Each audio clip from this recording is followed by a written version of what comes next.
You are watching Lekki Prime channel and I am Ahmed Kags. The headlines. Petrol drops below 1,300 naira after Dangote price cuts. Dangote alleges crude supply sabotage by government. NNPC objects. Nigerian police warn against reprisal attack against South Africans.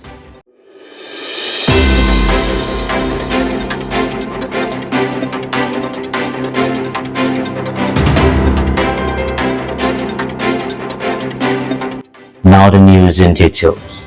The Dangote Petroleum Refinery initiated a significant reduction in its wholesale fuel prices over the weekend, slashing the ex-gantry price of premium motor spirits from 1,275 naira to 1,250 naira per litre, while also dropping diesel prices from 1,800 to 1,700 per litre.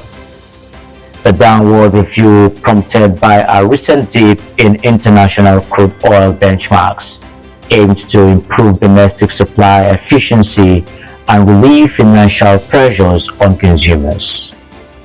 Following this development, retail filling stations across Nigeria began updating their meters, pushing pump price below the 1,300 naira mark in several locations.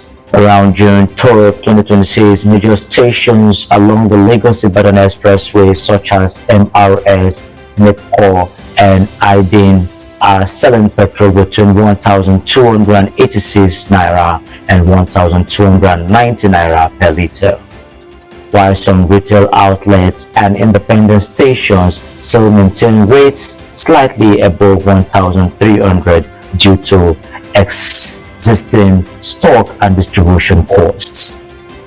The Independent Petroleum Marketers Association of Nigeria has confirmed that prices will continue to drop nationwide as members take delivery of the cheaper stock. This price war has also intensified among Lagos private depots, forcing them to drop their rates even further to compete directly with the 650,000 barrel per day refinery.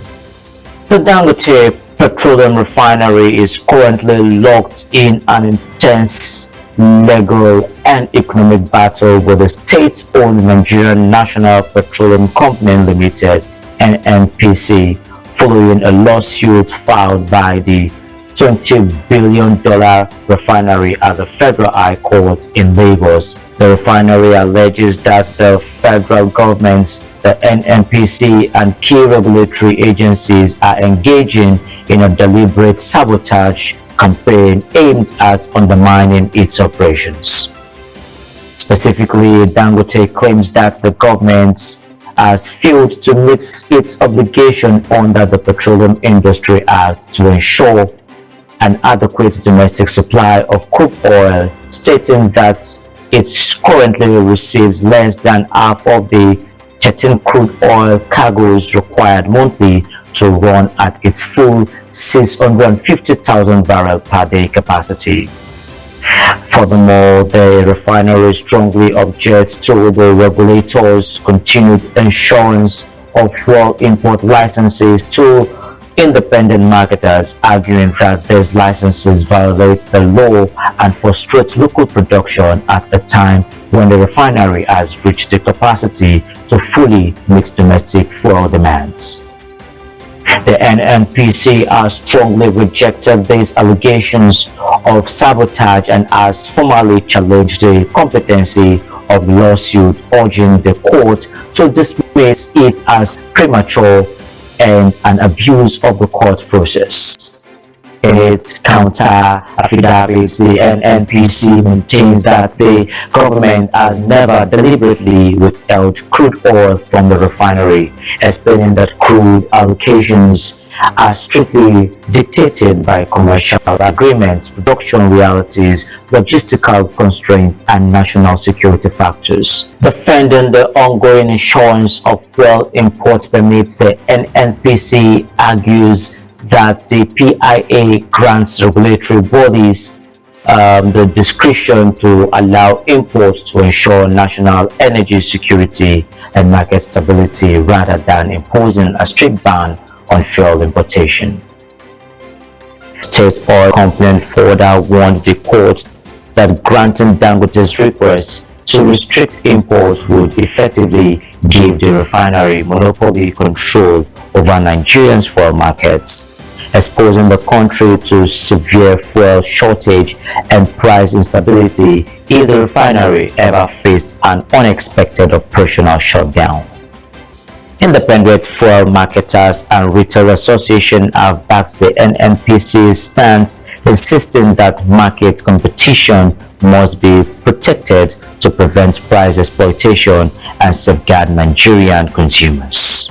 A joint intelligence board meeting prompted the Nigerian police force to issue a strict warning to the public against launching reprisal attack on South Africa's nationals, businesses, or diplomatic facilities within Nigeria. Released by the force public relations officer DCP Anthony Placid, this urgent directive comes in response to rising domestic tensions and fears of retaliation following recent xenophobic attack targeting Nigerians living in South Africa.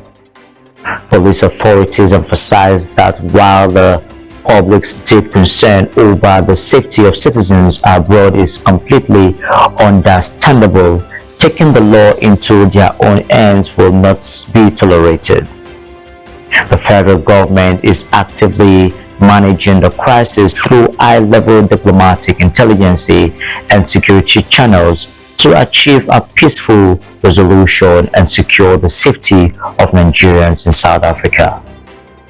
Because Nigeria operates strictly under the rule of law, the police warn that any act of violence, arson, intimidation, or hate speech targeting South African interests will be dealt with as criminal offenses.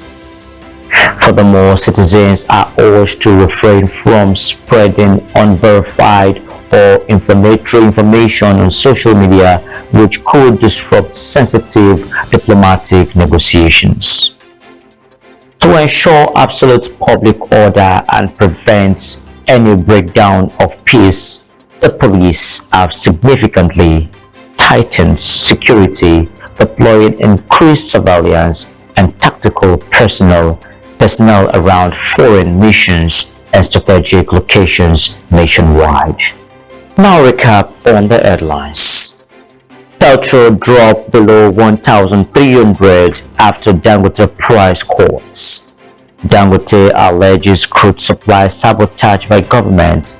NNPC objects. Nigerian police warn against reprisal attacks against South Africans.